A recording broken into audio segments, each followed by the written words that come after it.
ബാലകൃഷ്ണപിള്ള അനുവദിച്ച ഒരു ബസ്സാണിത്. അവിടുത്തെ മലയോര കർഷകർക്കും അവിടെ മലയോരത്ത് താമസിക്കുന്ന ആളുകൾക്കും യാത്രാ സൗകര്യത്തിന് വേണ്ടി.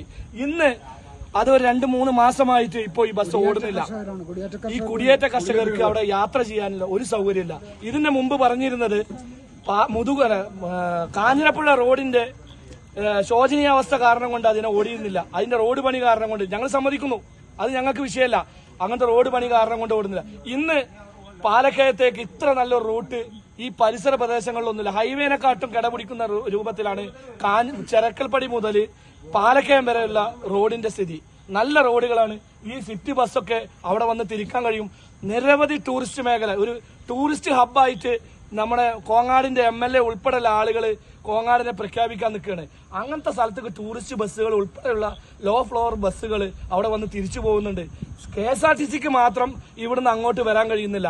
ഇത് KSRTCയിലെ ജീവനക്കാർക്കും മന്ത്രിക്കും മറ്റു വകുപ്പ് തല ഉദ്യോഗസ്ഥന്മാർക്കും അറിയാം. പാലക്കയത്തെ പാലയിലേക്ക് പോകുന്ന ആളുകൾക്ക് പാലക്കയത്ത് നിന്ന് ഇറങ്ങി തച്ചമ്പാറയിലോ മണ്ണാർക്കാടോ വന്നിട്ട് അവര് ബുദ്ധിമുട്ടി ബസ് കയറി പോകുന്നത്.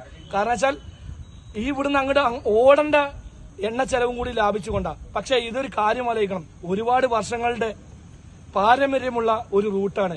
ഇന്നിപ്പോ അവിടെ പാലക്കയത്തേക്ക് ഒരു KSRTC ബസ്സും ഇല്ല, റൂട്ടും ഇല്ല. പാലക്കയത്തിന് എന്താ നിങ്ങൾ എഴുതി തള്ളുകയാണെന്നാണ് ഞങ്ങൾ ഇവിടെ ചോദിക്കാൻ ഞങ്ങൾക്ക് ഈ അവസരത്തിൽ ഞങ്ങൾ പറയുന്നത്.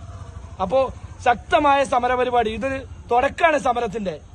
ഇനിയും ശക്തമായ സമരപരിപാടി. ഞങ്ങൾ അറസ്റ്റ് ചെയ്ത് നീക്കാതെ ഈ ബസ്സിൽ നിന്ന് ഞങ്ങൾ പുറത്തു പോകില്ല. പാലക്കയ നിവാസികളുടെ ഒരു ശബ്ദമായിട്ടാണ് ഞങ്ങൾ സംസാരിക്കുന്നത്.